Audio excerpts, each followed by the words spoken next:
Assalamualaikum warahmatullahi wabarakatuh. Perkenalkan, nama saya Nada Nurdiana, Prodi Teknik Informatika, Fakultas Teknik, Universitas Ibnu Sina. Baiklah, pada kesempatan kali ini, saya akan menjelaskan sedikit tentang troubleshooting CD-ROM, dimulai dari masalah yang sering muncul pada CD-ROM hingga cara menyelesaikan masalah tersebut. Nah, poin-poin yang akan dibahas adalah sebagai berikut. Yang pertama, pengertian troubleshooting. Yang kedua, teknik-teknik troubleshooting. Yang ketiga, metode pendekatan troubleshooting. Yang keempat, pengertian dan sejarah singkat mengenai CD-ROM. Yang kelima, masalah umum terkait CD-ROM. Dan yang terakhir adalah troubleshooting CD-ROM. Baik, kita akan masuk kepada section yang pertama, yaitu mengenai pengertian, teknik, metode pendekatan troubleshooting. Apa sih troubleshooting itu? Nah, secara umum, troubleshooting diartikan sebagai tindakan yang dilakukan untuk menyelesaikan suatu masalah dengan mencari sumber masalah secara sistematis, dengan tujuan agar masalah ini tidak terulang kembali di masa yang akan datang. Tetapi dalam bidang komputer, troubleshooting ini berarti adalah tindakan yang dilakukan untuk menyelesaikan permasalahan pada komputer, bisa berupa hardware, bisa berupa software, dimulai dengan pencarian sumber masalah atau penyebabnya, menyelesaikan masalah, hingga melakukan mekanisme prosedural dengan tujuan supaya masalah yang sama tidak akan terjadi kembali. Baiklah, saya akan membahas tentang teknik-teknik troubleshooting. Yang pertama adalah teknik forward atau maju. Nah, berarti teknik ini dilakukan dengan pencarian masalah yang dilakukan dari awal. Jadi, misalnya kita mencari masalah sebelum komputernya itu hidup. Kita memastikan kabel powernya sudah benar nih tercolok seperti itu sebelum komputer dihidupkan. Nah, yang kedua adalah teknik backward, teknik mundur ya, berarti penyelesaian masalah atau pencarian masalahnya ketika saat komputer itu bermasalah.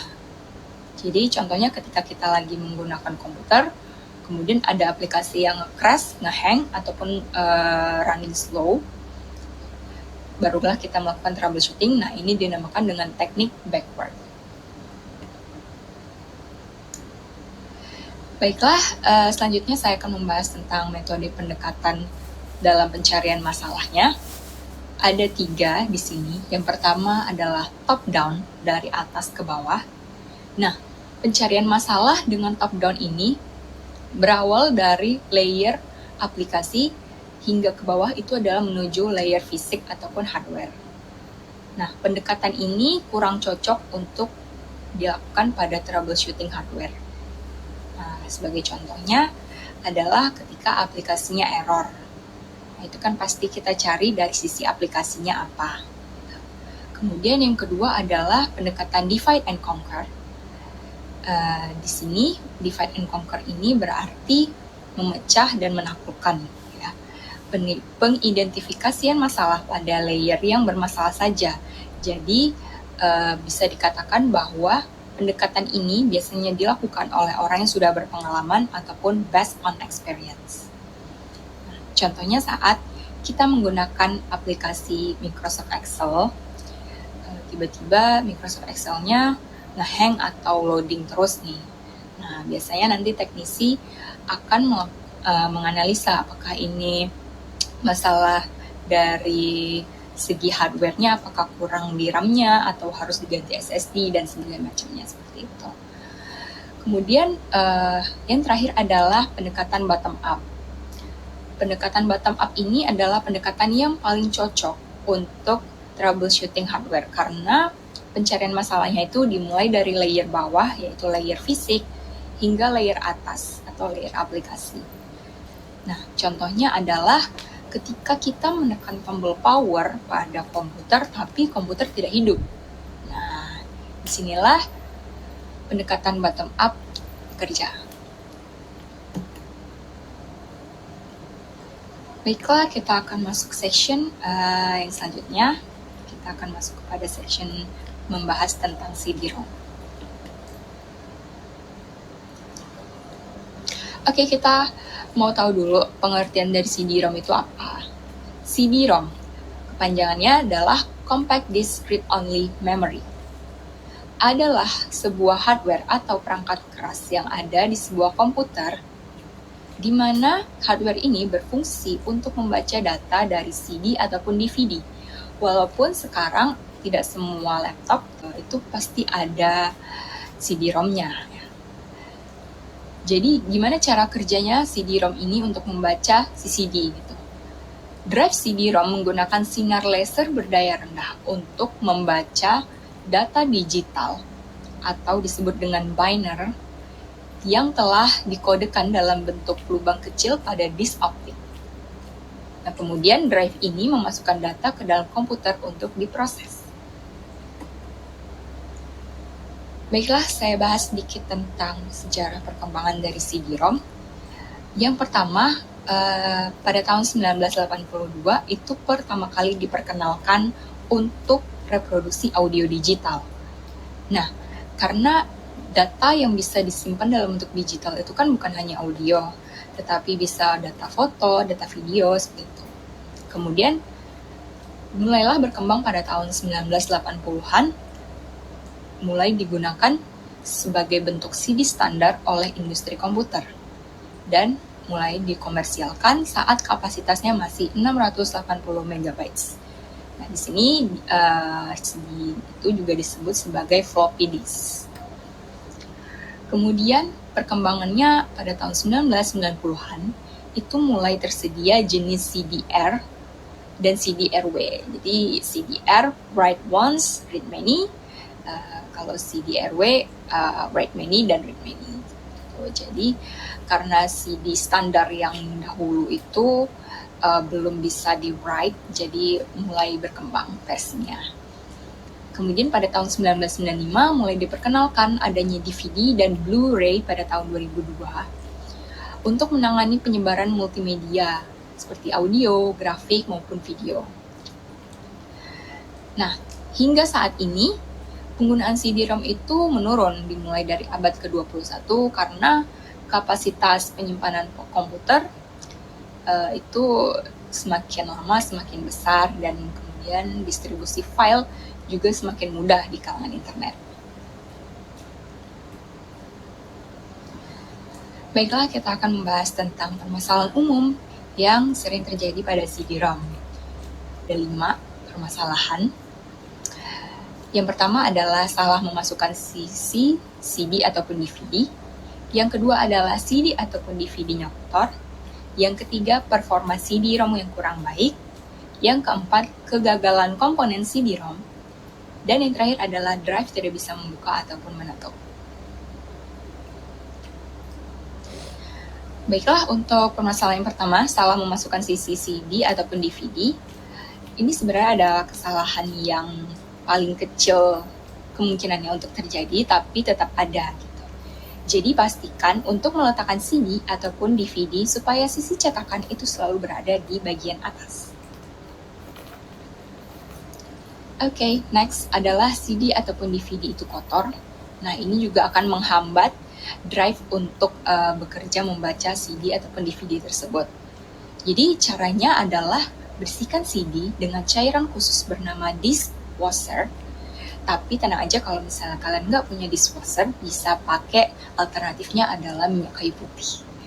Lalu lap kasetnya itu hingga kering, tapi halus-halus saja. Kemudian adalah performa CD-ROM yang kurang baik. Nah, ini bisa disebabkan oleh beberapa hal, misalnya kotoran ataupun debu yang ada di drive-nya gitu. Jadi caranya bagaimana? Pastikan drive-nya selalu dalam keadaan bersih. Dan pastikan drive itu tertutup saat kita tidak menggunakannya. Cara membersihkannya bagaimana? Yaitu dengan menggunakan kompresor udara. Kalau tidak punya kompresor udara, bisa menggunakan kuas yang disapukan secara perlahan. Ataupun kalau tidak punya kuas, bisa pakai tisu halus saja. Baiklah, yang selanjutnya adalah kegagalan komponen CD-ROM. Nah, kegagalan komponen CD-ROM ini berkaitan dengan koneksi antara si CD-ROM dengan sirkuit motherboard. Jadi, kalau ada masalah mengenai kegagalan komponen CD-ROM, kalian bisa cek, kalian buka cache CPU-nya, kemudian kalian pastikan komponen CD-ROM ini sudah terhubung dengan sirkuit motherboard dengan benar.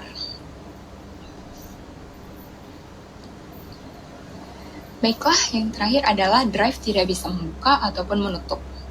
Nah, untuk masalah ini, biasanya ada beberapa hal yang memfaktorinya. Misalnya, jika tombol bagian luarnya sudah aus, atau tidak bisa dipencet lagi, nah itu kalian bisa akali dengan memasukkan pin ataupun potongan kertas ke dalam lubang kecil pada muka drive.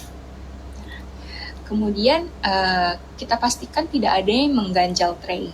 Beberapa tipe CD-ROM model lama itu butuh untuk kita tekan sedikit bagian CD-nya sebelum kita melakukan pembacaan CD.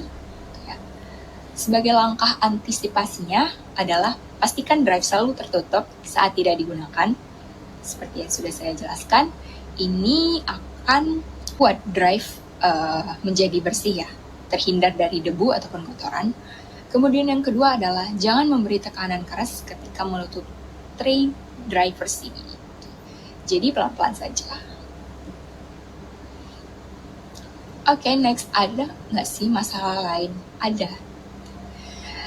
Contohnya adalah kesalahan saat proses burning CD. Nah, itu kan berarti bukan dari CD-ROM-nya ya. Kalau untuk seperti itu, biasanya adalah memburning ulang CD tersebut. Kemudian yang terakhir adalah CD ataupun DVD tidak terbaca pada laptop ataupun komputer. Nah, kalau misalnya seperti ini, beberapa hal yang bisa kita lakukan adalah yang pertama, kita bisa menggunakan aplikasi Command Prompt atau CMD. Udah familiar ya pasti. Nah, jadi caranya adalah kita meng-add registry. Nah, itu buka command prompt-nya, kemudian input command rec.exe spasi lalu enter, kemudian inputkan lagi command seperti yang ada di slide. Nah, kalau masih belum bisa juga, bagaimana ya? Nah, alternatif solusinya adalah menggunakan external CD atau DVD drive. Bisa kalian temui di toko-toko komputer terdekat. Seperti itu. Baiklah, sekian pembahasan dari saya mengenai troubleshooting CD-ROM. Mohon maaf jika ada kesalahan kata ataupun kekurangan dari segi materi. Wabillahi taufiq wal hidayah. Wassalamualaikum warahmatullahi wabarakatuh.